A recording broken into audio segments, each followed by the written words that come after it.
Hey, and welcome to the Cheniere Energy second quarter 2024 earnings call and webcast. Today's conference is being recorded. At this time, I'd like to turn the conference over to Randy Boutier, Vice President of Investor Relations. Please go ahead, sir. Thanks, operator. Good morning, everyone, and welcome to Cheniere's second quarter 2024 earnings conference call. The slide presentation and access to the webcast for today's call are available at cheniere.com. Joining me this morning are Jack Fusco, Cheniere's President and CEO, Anatol Feygin, Executive Vice President and Chief Commercial Officer, Zach Davis, Executive Vice President and CFO, and other members of Cheniere's senior management. Before we begin, I would like to remind all listeners that our remarks, including answers to your questions, may contain forward-looking statements, and actual results could differ materially from what is described in these statements.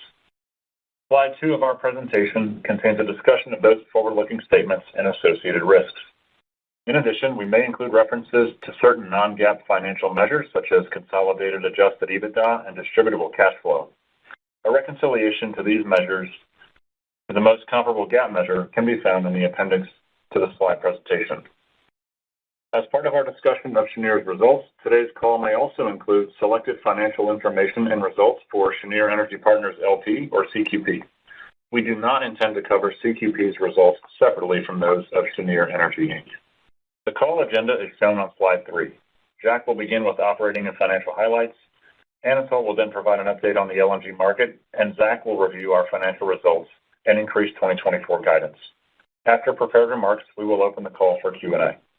I will now turn the call over to Jack Fusco, Cheniere's President and CEO.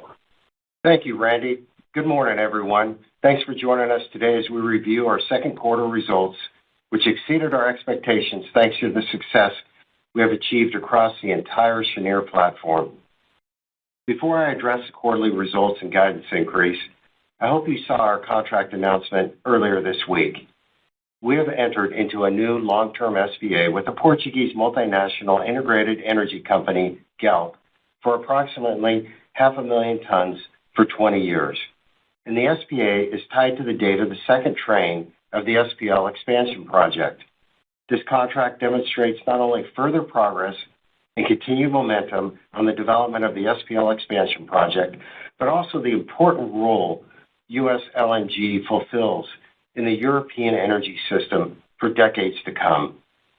The SPA represents our longest-dated contract with a European counterparty, as the deal is expected to extend beyond 2050. We continue to be very excited about the market's response to the SPL expansion project and are working diligently across multiple work streams to advance the project towards FID. We're focused on being the world's LNG supplier of choice from the U.S., differentiating ourselves with a safety-first culture, superior reliability, and a customer focus that demonstrates our long-term commitment to excellence in LNG operations.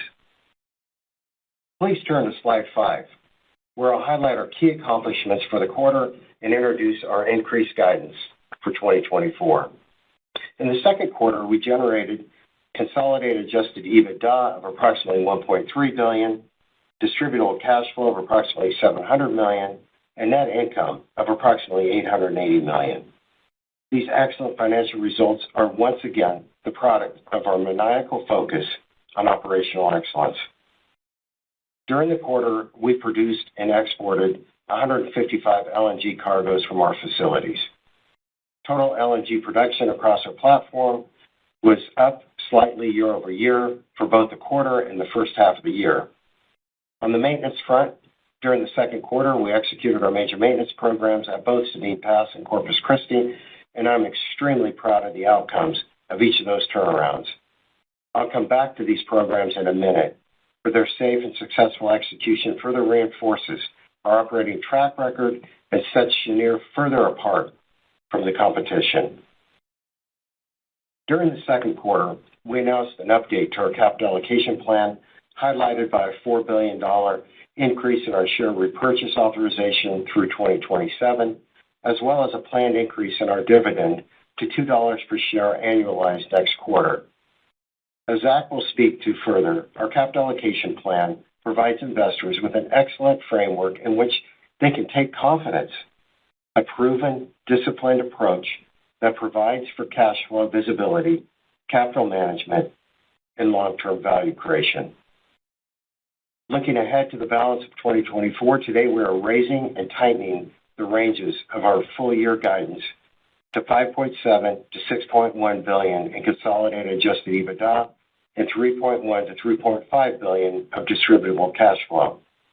The primary drivers of the increase are portfolio optimization activities and excellent maintenance execution at both our sites, particularly at Corpus, where we expect to make up some of the lost production we had in the first quarter as a result of freeze-related gas composition issues that I discussed on our last call. Even accounting for the increased volume in the forecast, we continue to have an immaterial amount of unsold volume remaining for the balance of the year. And Zach will have more to say on the guidance increase in his remarks in a few minutes. Please turn to slide 6, where I'll update you on the growth at Stage 3 and Trains 8 and 9 at Corpus. On the construction execution side, Bechtel continues to progress our Stage 3 project at Corpus Christi on budget and on an accelerated schedule, once again demonstrating to the LNG market the reliability of execution and visibility on volumes from Cheniere. In June, Stage 3 reached over 62% completion, and the headcount has ramped to about 4,000 construction workers today. As you can see from the photos on the slide, Stage 3 is very much taking shape, especially the first few trains for which construction is well advanced. All equipment for the first 2 trains has been delivered to the project site, and last week Train 5 cold boxes were shipped, and Train 6 cold boxes are ready to ship. We continue to target first LNG from Train 1 by the end of the year and to bring the first 3 trains online by the end of 2025. To that end, recently, we commenced the process of turning over utility systems from E&C to the commissioning teams, with approximately 35 such systems having already been turned over. And in June, Bechtel energized the Train 1 liquefaction and utility substations, a critical step which will enable power at the project site. In addition, we have begun to make some necessary regulatory filings in preparation for the start of commissioning activities on Train 1. We expect to begin taking first gas into Train 1 in the next couple of months, which will begin the commissioning and startup process and will give us added visibility into the end-of-the-year target for first LNG. Speaking of regulatory matters, during the second quarter, we received a positive environmental assessment from FERC on Corpus Christi Trains 8 and 9. This critical regulatory milestone helps to solidify our expected timeline for us to be in a position to reach FID on Trains 8 and 9 in 2025, which should enable us to realize project efficiencies of having Bechtel already on site for Stage 3. Our ability to navigate the numerous regulatory bodies and obtain the required permits has been a key to our success to date and is essential to our growth plans for both Corpus and Sabine. Now turn to slide 7, where I'm pleased to cover some highlights of the maintenance program we're executing at both Sabine Pass and Corpus Christi since our last earnings call, and how our execution exemplifies Cheniere's cultural foundations of safety and operational excellence. As I've discussed previously, this year's major maintenance work would look a little different than last year's, in that we wouldn't need extended periods of full outages at either facility. Rather, we would be able to complete our required maintenance programs under shorter outages or while operating at reduced rates, with a net impact to the total annual production from maintenance being about the same as a major SPL turnaround in 2023. Major maintenance was concentrated at Sabine Pass last year, whereas this year we performed major maintenance across both facilities. In the second quarter at Sabine Pass, we conducted a planned major turnaround for Trains 3 and 4, and at Corpus Christi, we completed a turnaround of Train 3 in the second quarter and a turnaround of Train 2 last month. I'm proud to say these turnarounds were all completed on or ahead of schedule, on budget, had zero reportable environmental incidents, and most importantly, zero recordable or lost time injuries. To be clear, we will have major maintenance programs to execute at our sites every year. Maintenance turnarounds are part of our normal operations, so to have these successes on our major annual programs is critical to maintaining and reinforcing our reputation for safe and reliable operations. As many of you know, this is predicted to be a very busy hurricane season, and we have already had a significant storm, Hurricane Beryl, made landfall on the Texas Gulf Coast.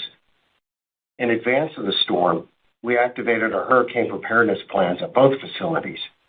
These plans provide for operations risk assessment and mitigation before, during, and after a storm event. The storm made landfall south of Houston, right in between Sabine Pass and Corpus Christi. We had uninterrupted, safe, and reliable production of LNG at both facilities throughout the storm. To that point on safety, I'd like to recognize the personnel at both sites for having achieved major safety milestones during the quarter that are worthy of acknowledgement and celebration. Corpus Christi surpassed 6 million man-hours worked without a single lost time incident, and Sabine Pass surpassed the 10 million man-hour mark.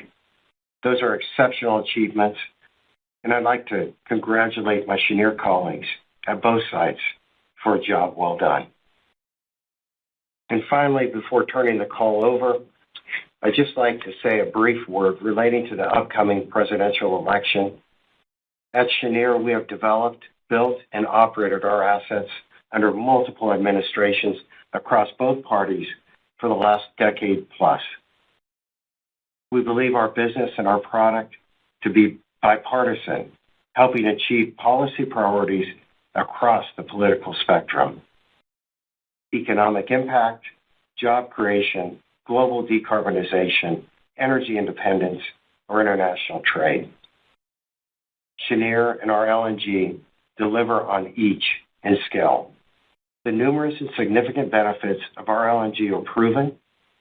In addition, our LNG platform consists of assets that we believe will operate for many decades, transcending any single election cycle. We look forward to maintaining our constructive presence and working relationships in Washington, regardless of the outcome in November, and to continue being a reliable supplier to our customers and to the overall global energy balances and energy security. With that, I'll now hand the call over to Anatol to discuss the LNG markets. Thank you all again for your continued support of Cheniere. Thanks, Jack, and good morning, everyone. Please turn to slide 9. With the extreme volatility in prices of 22 now well in the rearview mirror, JKM and TTF were down 24% and 16% respectively year-on-year in the second quarter. However, both benchmarks increased during the quarter due to a series of supply outages at LNG facilities in Australia and the U.S., as well as upstream facilities in Norway. These supply disruptions, coupled with stronger demand pull from Asia due to a hot early summer and restocking efforts, led to TTF and JKM each jumping approximately 25% from April lows to June. In the U.S., month-end Henry Hub settlements averaged $1.89 an M in the second quarter, but prices strengthened with the June contract settling at $2.49 an MMBTU and July at $2.63, as the domestic market absorbed the impact of price-driven production cuts, along with strong early summer cooling demand and the return of Freeport LNG from maintenance. Throughout the quarter, the supply-demand balance remained delicate in the LNG market. Looking at the center charts, global LNG trade growth was constrained by minimal supply growth during the quarter, with Asia's increased demand met by attracting cargoes from the Atlantic basin via higher prices. This demand pull from Asia is further evidenced by U.S. LNG export flows, which continued to shift from Europe to Asia during the quarter. The growth in global supply was partially offset as Egypt flipped back to an LNG importer, and other export facilities suffered protracted outages. With limited incremental supply, Asia's consumption growth was primarily dominated by China and India, leaving little volume for relatively new market areas such as Hong Kong, Vietnam, and the Philippines, which actually became our 40th delivery market last week. We expect this seemingly fragile market balance to continue until additional LNG export capacity comes online. Let's address the regional dynamics in the next page. In Asia, LNG imports grew 11%, or 6.7 million tons year-on-year in the second quarter.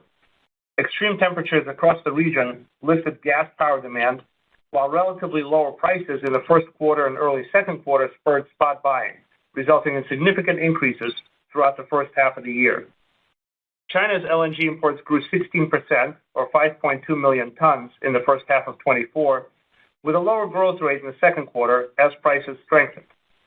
A 10% year-on-year increase in the country's overall gas demand in the first half of the year underpinned this LNG import growth, particularly when prices were conducive to LNG spot buying. Roughly a quarter of this gas demand growth was met by pipeline imports, consistent with the planned ramp-up in Russian gas deliveries through Power of Siberia, and the remaining 75% of the growth was evenly split between indigenous production and LNG imports. Elsewhere in Asia, India's imports reached over 7 million tons in the second quarter, a 21% increase year-on-year. This growth propelled South and Southeast Asian imports to new highs, resulting in 6.4 million tons, or 23% of cumulative growth through the first half of the year. Other markets in the region also saw similar upticks, including Pakistan, Thailand, as well as Singapore, which saw increased use of LNG in bunkering operations. This growth in demand resulted in steady competition for cargoes among markets across Asia and sustained a JKM premium over TTF. In Europe, imports were lower by about 13.4 million tons year-on-year in the first half. Despite a modest 5% uptick in industrial sector demand in the 6 key markets we track, total gas demand in the region remained 4.3% below the comparable period last year. As shown on the chart on the lower right, strong seasonal generation from hydropower and wind and healthy nuclear power generation suppressed gas-fired power across the key European markets, resulting in an 18% year-on-year drop in gas burn in the first half of the year. In addition, mild temperatures for most of the quarter further limited heating demand. These dynamics enabled Europe to refill storage inventories at just above last year's level. EU gas storage stood at approximately 83% full as of July 20th, almost meeting the previous record of 84% set for the comparable period during the pandemic back in 2020. In the absence of weather-supported demand in Europe and amid delays in new LNG facility startups, Asia's demand growth trajectory will likely serve as the main factor impacting availability of LNG to Europe and its storage fill track. Let's move to the next slide for a longer-term perspective. After nearly 2 full years of focus on Europe and its energy crisis, Asia has, in the first half of 24, regained the spotlight in the LNG marketplace. We believe this rebound is supportive of our long-term market thesis, namely that as the supply curve pushes out and to the right and market liquidity continues to increase in the coming years, we will see incremental demand growth in both Europe and Asia. Market analysts agree that Asia remains the primary driver of LNG demand growth over the longer term. As you can see from the chart to the left, we expect Asian demand to nearly double by 2040, so long as supply availability is not constrained. However, Europe will still need significant volumes of LNG now and in the long term, and will continue to compete with Asia as domestic production and regional pipe imports continue to decline. As Jack highlighted earlier, we signed a new long-term SPA with Galp, which is expected to extend beyond 2050. Since the beginning of 22, we have signed over 5 million tons per annum of long-term contracts with European counterparties who value the reliability and flexibility of our LNG, further reinforcing the long-term role of LNG in Europe's energy mix. On the right side, we delineate expected growth by region. This highlights that growth in Asia is not driven by China alone, but rather is spread across numerous markets in Asia, enhancing the durability of growth in the region over the coming decades. On previous calls, we have highlighted the significant growth potential of South and Southeast Asian markets and believe that these stand to particularly benefit from the coming increase in LNG supply, supporting grid stability and ensuring system flexibility and resiliency. Ahead of this supply cycle, we expect the market to continue to balance primarily on the demand side. The expectation of growing supply from 2026 onwards should alleviate the constraints on demand growth, especially as moderate prompt LNG and gas prices prevail. This should help both Europe and Asia equally in realizing security of supply, as Europe will be better able to meet its requirements to replace Russian gas while backstopping growth in renewables, and Asia will be better equipped to displace coal and offset regional production declines while underpinning investments in gas infrastructure in high-growth developing economies. With that, I'll turn the call over to Zach to review our financial results and guidance. Thanks, Anatol, and good morning, everyone. I'm pleased to be here today to review our second quarter 2024 results, key financial accomplishments, and increased guidance for the year. Turn to slide 13. For the second quarter 2024, we generated net income of approximately $880 million, consolidated adjusted EBITDA of approximately $1.3 billion, and distributable cash flow of approximately $700 million. With these second quarter results, we have now reported positive net income on a quarterly and cumulative trailing four-quarter basis, 7 quarters in a row. Compared to last year, our second quarter 2024 results reflect a higher proportion of our LNG being sold under long-term contracts, as well as further moderation of international gas prices relative to last year. Compared to the first quarter this year, our production was lower in the second quarter due to the planned maintenance at both Sabine Pass and Corpus Christi, which Jack detailed, as well as warmer ambient temperatures at Sabine. During the second quarter, we recognized in income 552 TBtu of physical LNG, all of which was produced by our facilities. Approximately 93% of these LNG volumes recognized in income were sold under long-term SPA or IPM agreements with initial terms greater than 10 years, which makes this past quarter our most contracted quarter to date. Thanks to the team's focus on execution and operational excellence, we have generated over $3 billion of consolidated adjusted EBITDA and nearly $2 billion of distributable cash flow in the first half of 2024, boosting our confidence in the increased forecast for the remainder of the year, which I'll address further on the next slide. The strong financial results enabled our team to deploy another approximately $1.2 billion under our comprehensive capital allocation plan towards shareholder returns, balance sheet management, and accretive growth during the second quarter alone, bringing total cash deployed towards our 2020 vision to over $11 billion, with over $3 billion in the first half of 2024. This accelerated progress prompted us to increase our share repurchase authorization by another $4 billion through 2027, along with plans to increase our quarterly dividend by 15% next quarter to $2 per share annualized, as well as extend the dividend's annual growth target going forward of 10% through the decade. These announcements demonstrate continued follow-through of our stated objectives to deploy at least $20 billion to further reduce share count and enhance capital returns while retaining financial flexibility to fund accretive growth in order to generate over $20 per share of run rate distributable cash flow for our shareholders later this decade. The capital allocation update in June was a powerful statement about Cheniere's performance, capital allocation to date, and our outlook to grow cash flow per share in the future. At the foundation of our 2020 vision plan is our multi-decade fixed-fee contracts with investment-grade customers, coupled with our excellence in LNG operations, which gives us significant visibility into the billions of dollars of annual cash flow for the long term. Perhaps just as important as visibility is flexibility. Maintaining and enhancing our IG ratings and steadily growing the dividend to a reasonable payout over time provide ideal financial flexibility, which enables us to maintain a robust buyback plan while simultaneously funding accretive brownfield growth within cash flow, which will improve both the numerator and denominator of our run rate DCF per share goals.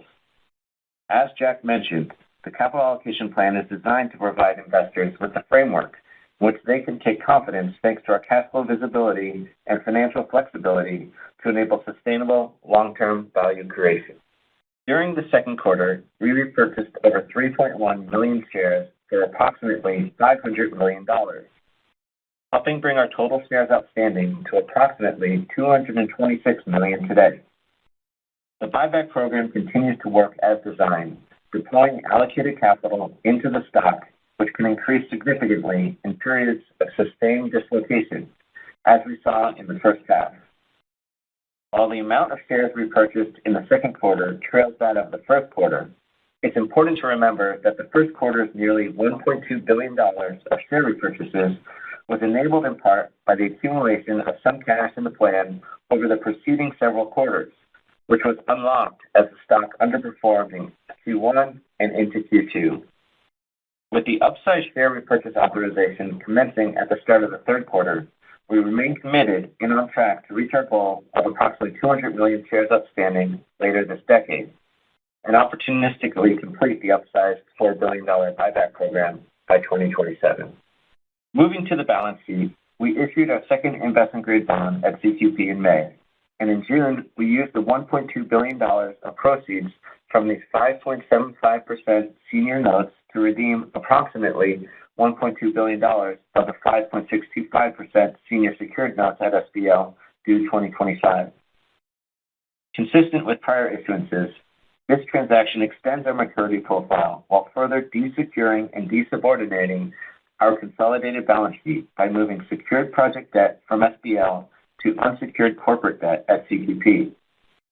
During the quarter, we also fully retired the 2024 SPL notes, repaying the remaining approximately $150 million of outstanding principal with cash on hand. Over the next few quarters, we'll focus on our debt paydown on the remaining outstanding principal of the SPL 2025 notes, after which point we will not have any debt maturing until the middle of 2026.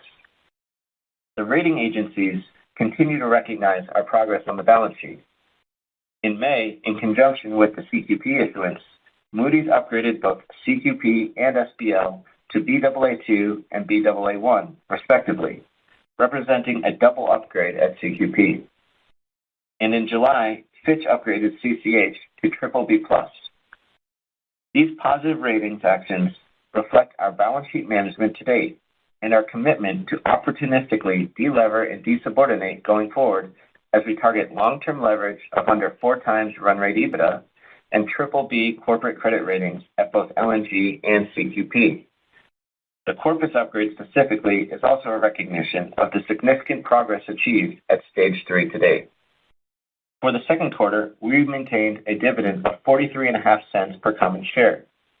As announced in June, we plan to increase the dividend by 15% to $2 annualized next quarter.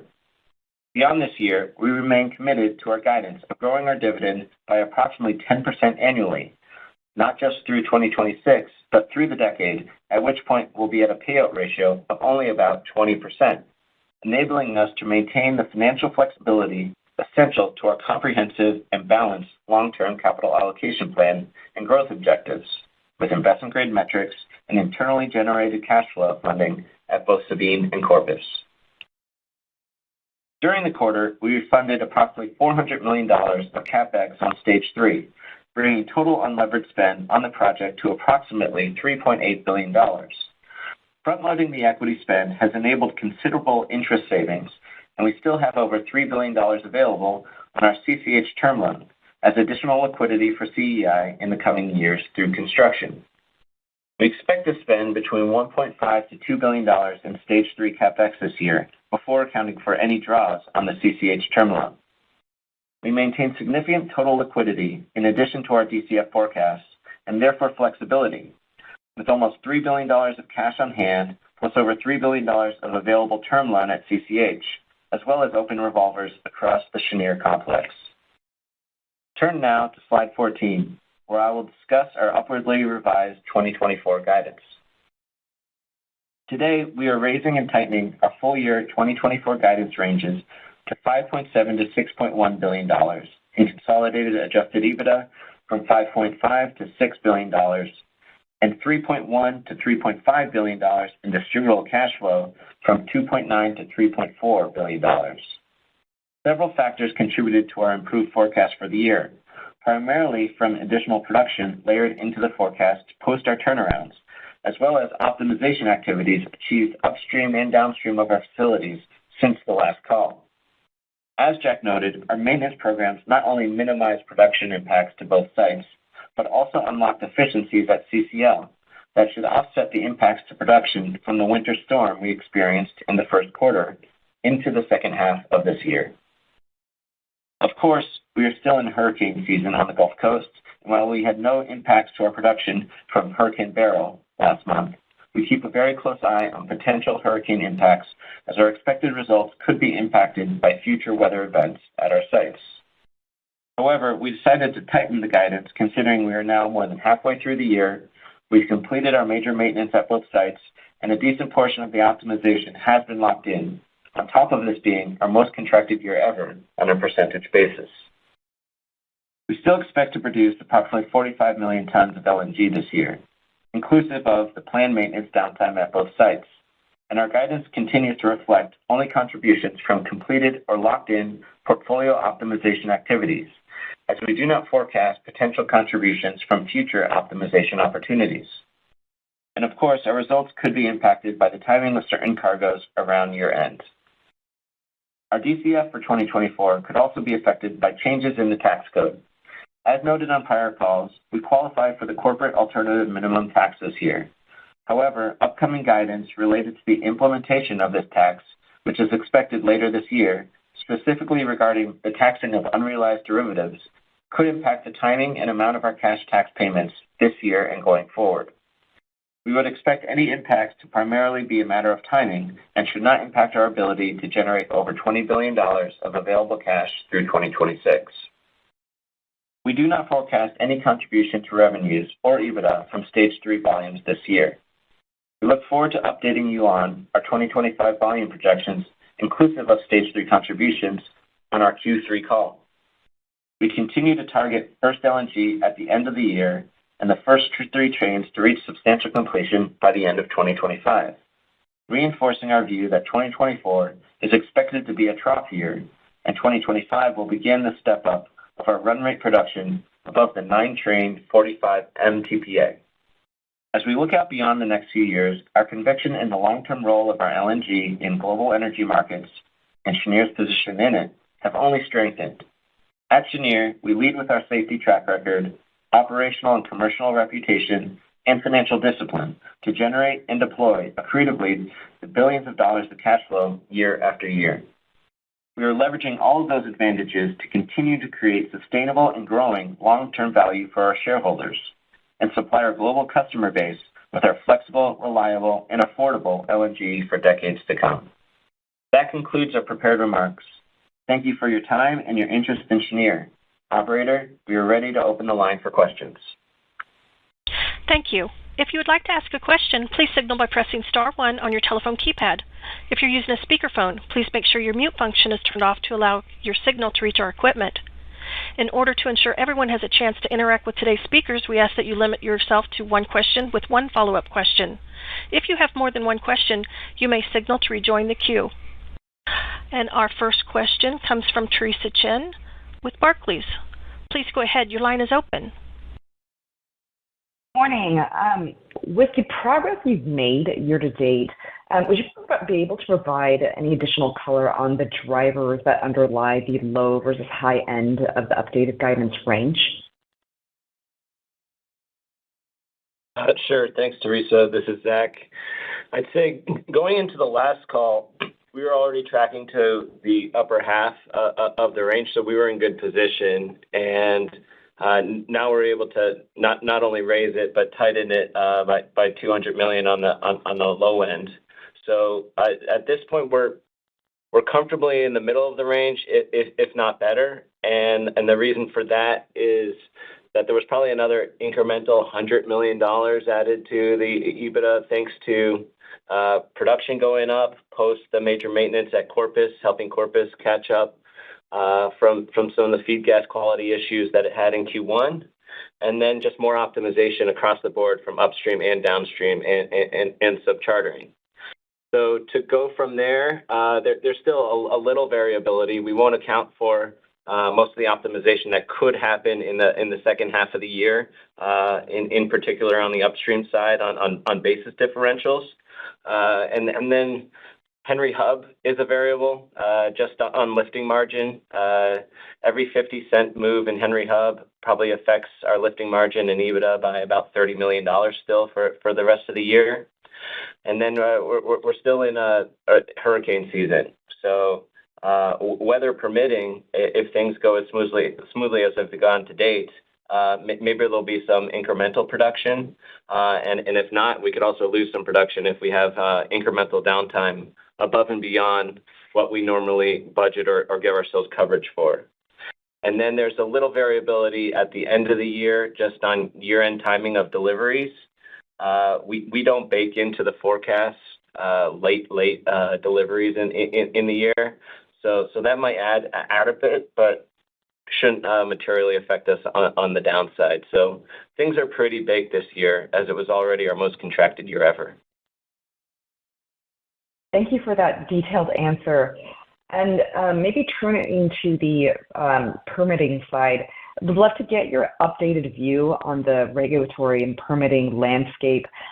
Specifically, what industry read-throughs, if any, are there to glean from the D.C. Circuit's recent decision to vacate FERC permits at a couple of competitor projects amid environmental opposition? And what is your view on the permitting process for your own expansion projects? Thanks, Teresa. This is Jack. I'll take a crack at that one. So first, a similar outcome can't happen with our permits at SPL on trains 1 through 6 or CCL 1 through 3, including stage 3 at CCL, because all of our permits are no longer subject to appeal.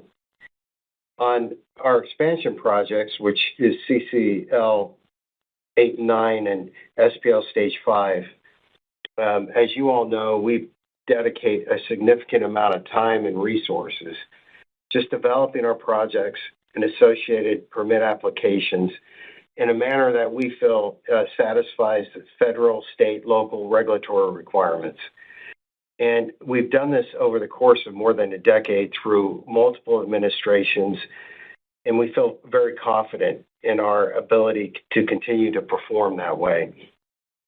There's a significant amount of work that we do with the regulators to ensure that we have a robust record underpinning all of our permits, and we're thoughtful and accurately responding to their information requests, as well as comments from affected stakeholders. And that's what you see happening right now for 8 and 9 with all of our public hearings, that we listen to the neighborhood, we listen to their concerns with EJ or air quality, and we respond appropriately to those concerns. So I feel very good about our position versus what we saw transpire with some of the other folks in the LNG industry.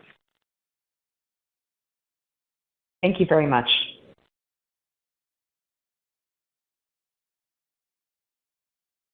And we'll take our next question from Jerry Toney with J.P. Morgan. Please go ahead.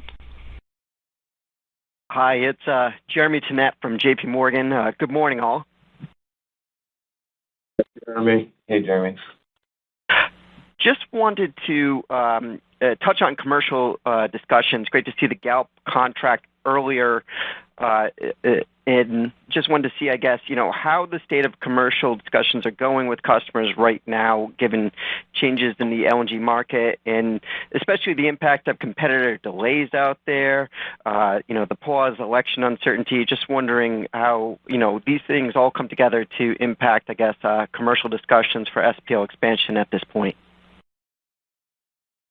Hey, Jeremy, it's Anatol. Thanks for the question. No great fireworks. A very similar answer to last few quarters. Obviously, after 22-23, there's a period of reassessing, digesting, thinking through portfolios. But in your question and partially in Jack and Zach's answers, we have continued to differentiate ourselves from a reliability standpoint, from a commercial behavior standpoint, and as we've said, we expect the engagement to bear fruit that very much rhymes with what you've seen in the past. I cannot tell you, even with TTF rallying back into the 40 euro range, kind of highest levels year to date, I still don't expect a rush of European long-term counterparties. We've always said that there will be opportunities, 5 million tons that we've done to date, including Galp, but the drivers will continue to be Asian demand growth and North American production growth, and those discussions are healthy. They appreciate the differentiation. They appreciate Teresa's question on how we navigate various uncertainties, and I think all of those are tailwinds for the commercial team.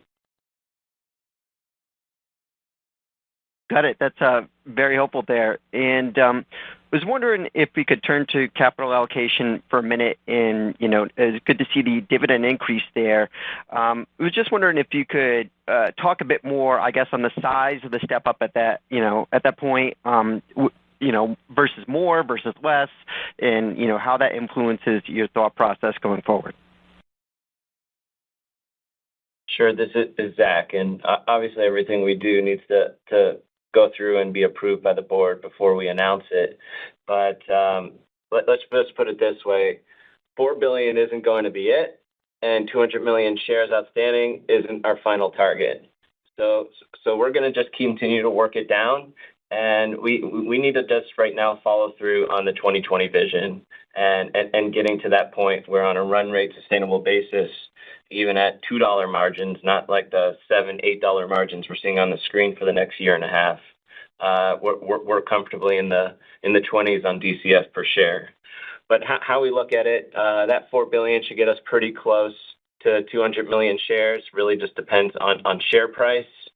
And then we look at our cash flow forecast and ensure that we can meet those commitments of finishing a $4 billion incremental buyback program by 2027 or sooner, with on top of that being balanced on our capital allocation and achieving all the other goals we want to achieve, which is not just finishing up stage 3 in 25 and 26, but FIDing the expansion there and getting Sabine ready, having the balance sheet get to BBB across the board by being proactive on that.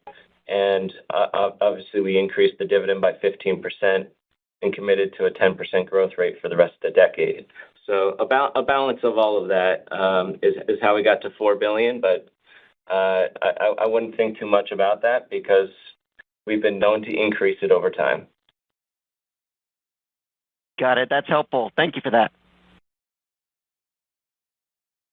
And our next question comes from John Mackay with Goldman Sachs. Please go ahead. Your line is open.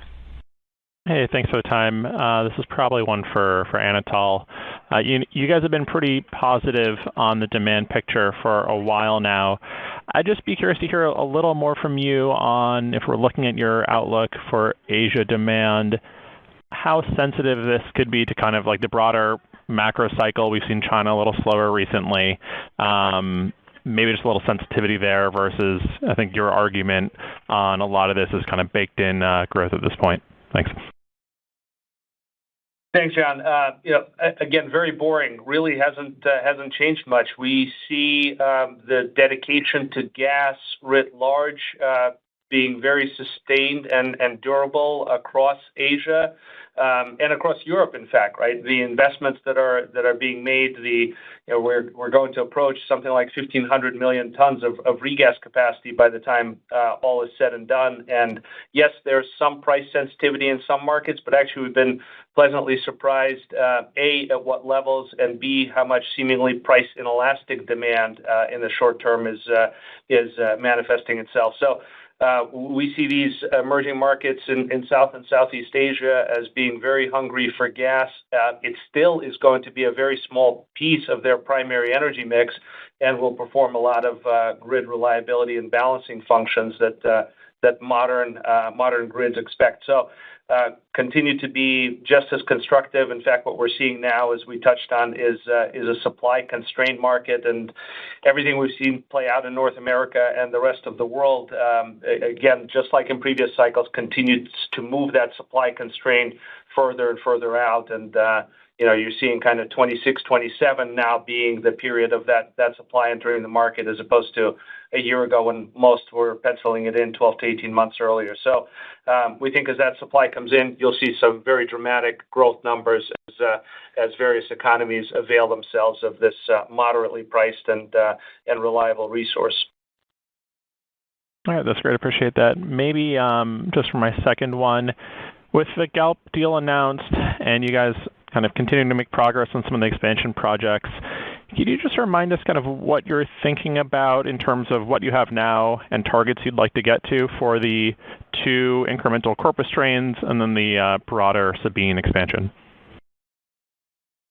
Yeah, maybe I'll start and tag team with Zach. But in terms of quantum of commercial support, we're right around 10 million tons. We've got about just under 3 million tons with 3 customers that are CP'd to the mid-scale expansion, and with Galp about 7 kind of beyond that. So as always, we're navigating all of the levers, commercial of course being one of them, to think about what the right way to get to the appropriate project is.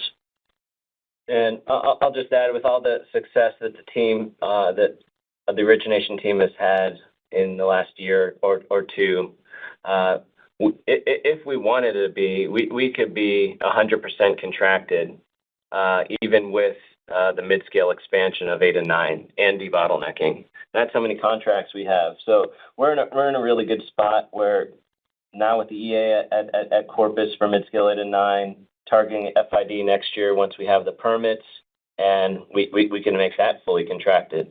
And with the contract at Galp and everything else that we've signed tied to Train 7 or Train 8, we have more than enough to even FID in a couple years or so a first phase of a Sabine expansion. So that's in mind too, as we continue to do value engineering there and work on it with Bechtel. All right, appreciate the time. Thank you. And we'll move to our next caller, Ben Nolan with Stifel. Please go ahead, sir. Your line is open. Yeah, I appreciate it. Thanks.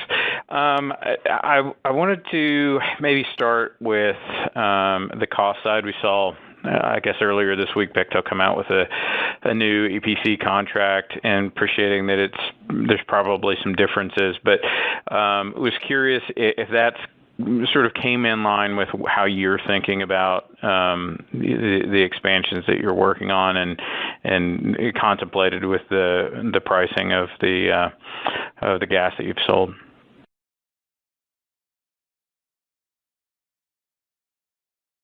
I'll answer that, and we can't speak for what's going on at these other projects, obviously, and it doesn't really matter, because if we're not going to hit our financial standard, why are we going to take undue risk and dilute the returns that we're already providing all our shareholders that we can easily get by just buying back more stock and letting investors own more of Sabine and Corpus already in place? So that's their brownfield like best, I guess, and that's for them to figure out. Whereas for us, we think we can do even better, and that'll allow us to achieve 7 times capex to EBITDA, 10% unlevered returns, and that's just contracted, nothing more than $225 on CMI and a fully wrapped EPC. Anything beyond that in terms of early completion, higher CMI levels, optimization, that's just upside to us all, but never baked in when we FID these projects. Okay, well, maybe another way to ask that is, to the extent that you got similar pricing, the math still works fine. Like, is that maybe a different way to get to the same place? Working with Bechtel, clearly now thinking about limited notices to proceed even later this year, and then to be in a position to have full notice to proceed next year. We have a decent sense of where pricing is shaking out, especially for 9, and it's all looking good. Perfect. And then as sort of a follow-up or second question, I appreciate your comments on the FERC things going on, but as you're getting closer to Corpus Christi, any updated thoughts on the DOE non-FTA? Any sense as to if we're getting closer to an unpause there? No, I think Ben, you probably have seen that they filed an appeal on the ban of the ban. I think, again, this probably is not going to get settled until after November. but it's not going to impact what we do here at Cheniere. Gotcha. All right. I appreciate it. Thank you. And we'll move to our next question from Keith Stanley with Wolfe Research. Go ahead, sir. Hi, good morning. Just one question. Can you touch on potential plans to add gas power plant capacity with your old friends at Calpine under the Texas Loan Program? Just strategic rationale for that, cost, and what you're hoping to achieve? Thanks, Keith. So, as you know, with our Stage 3 increase at Corpus, our demand for electricity increases dramatically because those are electric compression, not gas compressors. So we wanted to manage that risk. We were able to do that very efficiently and effectively and cheaply by buying an existing power plant that was on the outskirts of our site. That's the old GPP plant. And we have partnered with Calpine to make that a reliable combined cycle power plant, which they've done a very good job at to date. The plant has run almost every day since we bought it last year, very, very efficiently and reliably. But it's our intent to grow that facility to match our demand profile. And then that way it'll be a financial hedge to our power exposure at Corpus Christi. So that's the intent of the relationship with Calpine and our ownership in that power plant. And as you also know, we own our own power plant at Sabine Pass. That's not connected to the grid, but we have power generating facilities there already, so we're perfectly comfortable with owning and operating those facilities. That makes sense. Thank you. And our next question comes from Craig Shere with Tuohy Brothers. Please go ahead. Your line is open. Hi, thanks for taking the question. Just one for me. Sounds like your debottlenecking is making a lot more progress. It's obviously been going on for years. Barring a hurricane risk, is it fair to say that your average multi-year legacy train output is already notably and systemically over 5 MTPA at this point? And what would it take for you to guide to, something higher in the coming quarters? I guess we should have expected that question from you. But I'll just say we've been at around 5 million tons per train on the first 9 trains for a while, and now we're still at 5 million tons per train, and we're doing major maintenance every year. So for the next few years, hard to see that moving material up. But we are making investments, we've mentioned before, things like fin fans that should eventually help us get closer to the higher end of that range. But not yet. We're not in the business of over-promising on this. Craig, I was going to say, as soon as we get comfortable that we can reliably meet the production numbers over a 20-year period, we will let you know. Great. Thank you. And our next question comes from Zach Van Everen with TPH. Please go ahead. Your line is open. Hey, guys. Thanks for taking my question. Maybe just to start on the global demand outlook, I know you talked about it on the last call around data centers internationally. We've seen some positive developments here in the U.S. on the midstream side. Has anything come up or anything changed there as far as conversations with potential customers or just increased demand from the global kind of AI data center demand ramp? Yeah, thanks, Zach. It's Anatol. We're, let's say, roughly 2 steps away from that, but clearly this is a very nice tailwind for that Asian story as well.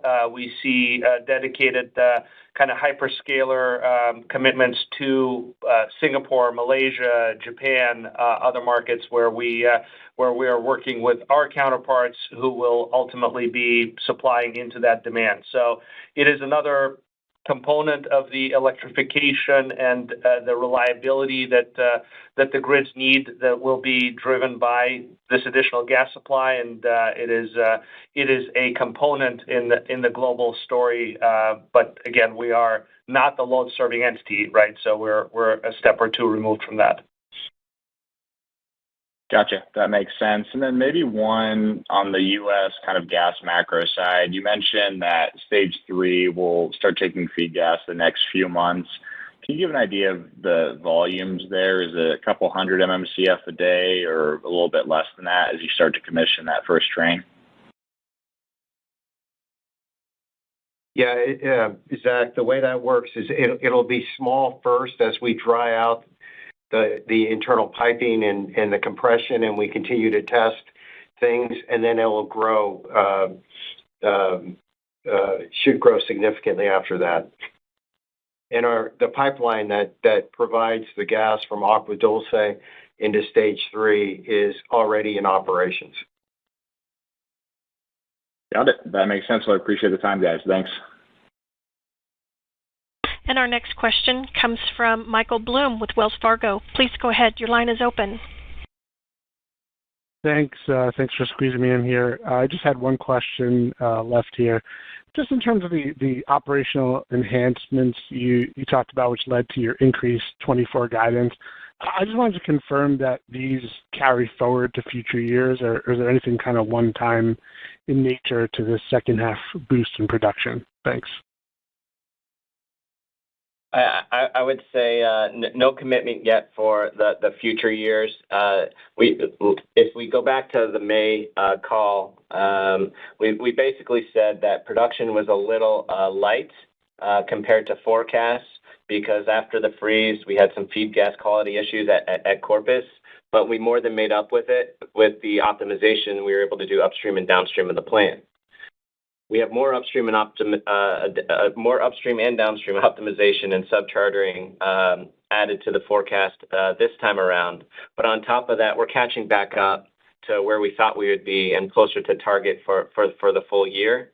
So hard to say that this is going to be a benefit for the future, but maybe more to allow us to be more solid on the forecast going forward. Thank you. And we'll move to our next question from Manav Gupta with UBS. Please go ahead. Your line is open.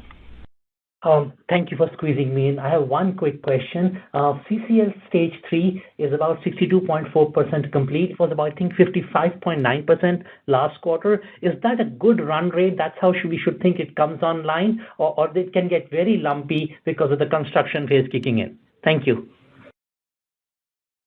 Yeah, so there's really... that's an overall construction completion date or percentage. And what I like to look at is trains 1 and 2 and 3. And those numbers are significantly different, as you can see from the photos that we've provided you. But there's really 3 things that I look at. One is supply chain. Do we have all the parts that we need, at least for the initial 3 to 5 trains? And yes, and so we don't. I'm not worried about supply chain messing me up. The next thing is we look at worker availability, and if are we adding the workforce that we need with the right skills that we need to hit the critical path of the schedule, and we are. And then thirdly, I look at commissioning activities. Are we turning over systems, from E&C construction to commissioning? And getting those systems started up, and how many employees, operations employees, have been seconded to Bechtel? And we have at this point about 50 operators that are seconded that are doing commissioning activities. Those are all really positive signs to me that Stage 3 trains, 1, 2, and 3 are really moving along very well. Thank you so much. And our last question comes from Alexander Bidwell from Weber Research. Please go ahead. Your line is open. Good morning. This is Alex Bidwell on for Greg this quarter. Thanks for taking my question. Looking at CCL Stage 3, so first LNG on T1 is coming or is expected at the end of the year. Can you guys define first LNG? Are we talking a substantial volume or a small volume, say a few cubic meters? We're not in this to play games. We're in it to run a real business. And when we tell you we've achieved first LNG, hopefully after a decade of doing this and 3,700 tankers under my belt, that you all believe us, that we're there making LNG. So I'm not going to try to define it. I hope that I've earned some credibility with all of you over at least my last 8 years and Cheniere's last 10. All right. Thank you. And ladies and gentlemen, this concludes our Q&A session on today's call. I will now turn the call back to the Cheniere team.